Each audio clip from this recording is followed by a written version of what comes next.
Hi hello இது என்ன வீடியோன்னு பார்த்தீங்கன்னா, நம்ம கடைக்கு பக்கத்துலேயே வந்து சன்னா மசாலா, காளான், பானிபூரி, மசால் பூரி, பேல்பூரி இதெல்லாமே விற்று வந்திருந்துச்சு. ஒரு பைக்லேயே வந்து ஒரு அண்ணா வந்து சேல் பண்ணுவாங்க. வாரத்துக்கு 2 டைம் வருவாங்க. இன்றைக்கி வந்து நான் வந்து பானிபூரி வந்து ட்ரை பண்ணலான்னு சொல்லிட்டு பானிபூரி தான் ஒன்று வந்து கேட்டேன். அண்ணா வந்து சூப்பராக ஆனியன்லாம் நிறையா போட்டு வச்சு கொடுத்தாங்க. அதுக்கப்புறமா ரசமும் பார்த்திங்கன்னா நிறைய கொடுத்தாங்க. இதை வந்து எங்கள் ஊரில் வந்து ரசப்பூரின்னு தான் சொல்லுவோம். பானிபூரின்னு கேட்டால் அந்த நம்ம கார்னு அப்புறம் பொரி அந்த இதெல்லாம் உடச்சி போட்டு மசாலா ஊற்றி கொடுப்பாங்கள்ல, அதுதான் பானிபூரின்னு சொல்லுவாங்க. இதை வந்து ரசப்பூரின்னு தான் வந்துட்டு சொல்லுவோம். ஒரு யூஸ் அண்ட் த்ரோ டம்ளர் நிறையாவே ரசம் ஊற்றி கொடுத்தாங்க. 20 ரூபாய்க்கு 8 பானிபூரி கொடுத்தாங்க. அப்புறம் என் ஹஸ்பண்ட் வேலைக்கு போயிட்டு வந்தோன்னே அவங்களுக்கு வந்து கொடுத்தேன் நான். சாப்பிட்டு பார்த்துட்டு டேஸ்ட்டு சூப்பராக இருக்குதுன்னு சொன்னாங்க.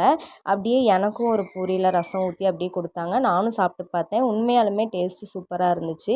இதுக்கு முன்னாடி காளான், அதுக்கப்புறம் சோயா கிரேவி எல்லாம் வாங்கியிருக்கேன். அந்தளவுக்கு டேஸ்ட் இருந்ததில்ல. கொஞ்சம் மட்டமாக தான் இருக்கும். ஆனால் இந்த பானிபூரி டேஸ்ட்டு சூப்பராக இருந்தது. இதே மாதிரி நீங்கள் வீட்டுக்கிட்ட ஏதாவது வாங்கி சாப்பிட்ருந்தா சொல்லுங்கள். பாய்.